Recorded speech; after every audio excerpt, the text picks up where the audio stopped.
Good morning, students of level 8 of Falcon House Grammar School, Campus 9. This is Mashaal here, and today we're basically reviewing the chapter of history that was basically of War of Independence. Now, I think we'll probably be done with the revision in this chapter. Okay, so let's begin with this. So, page number 30. We talked about the War of Independence, the causes of it, the events, and why it failed. Now we're going to talk about the effects of war. What happened after the war?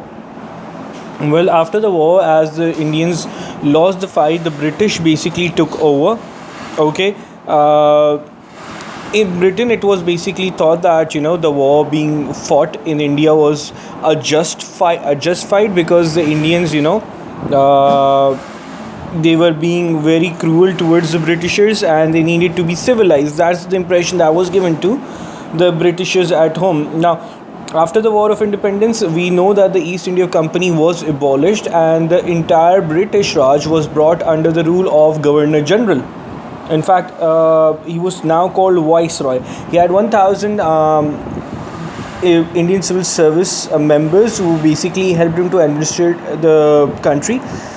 Despite the promises by the Britishers that they would induct more Indians into this, it is told by 1870 only one Indian was part of the Indian Civil Service. So we can say that Indians did not have much hand in basically administrating their own country. Okay, and when it comes to the princes, those who were loyal to the Britishers were allowed to keep their lands, whereas those who fought against the Britishers were executed, their lands being confiscated, and the rest of them were basically forced to accept the rule of Britishers and do as they wanted them to do, or basically acted as the Britishers wanted them to act. Okay, so when we talk about who were basically the only party that historians say majorly suffered because of the War of Independence was the Muslims, because the Britishers felt that it was the Muslims only who were the main instigators of this War of Independence.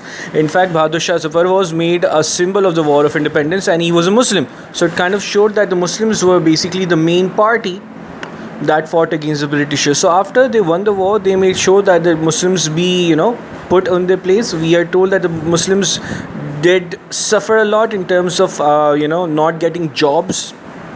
And not being favored by the Britishers at all. In fact, one historian has said that in Calcutta you would not find any Muslim above the rank of a messenger or an ink pot filler.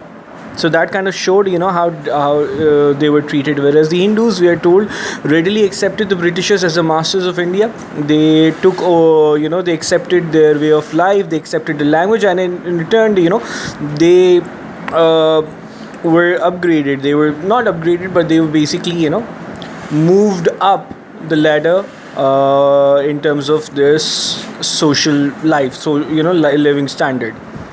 Now, when we talk about what happened after that, as the time went by, the birth of nationalist ideas began to sprung up.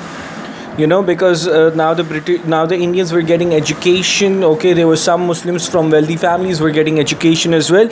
So they now realized that the only way that you can take out the Britishers from India, because we know that they were frustrated by the Britishers because they did not rule India in a very favorable way. We are told that they've put Britain first. Okay, they did rule in a way which basically benefited themselves. We are told that the army's ratio of Indians was basically reduced from 1 to 5 till 1 to 2, and not many were allowed to basically become part of Indian army. Okay, so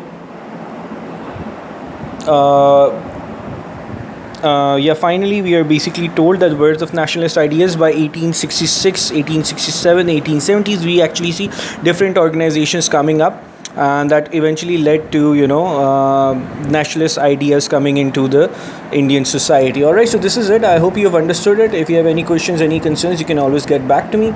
Alright, thank you then. Take care. Allah Hafiz.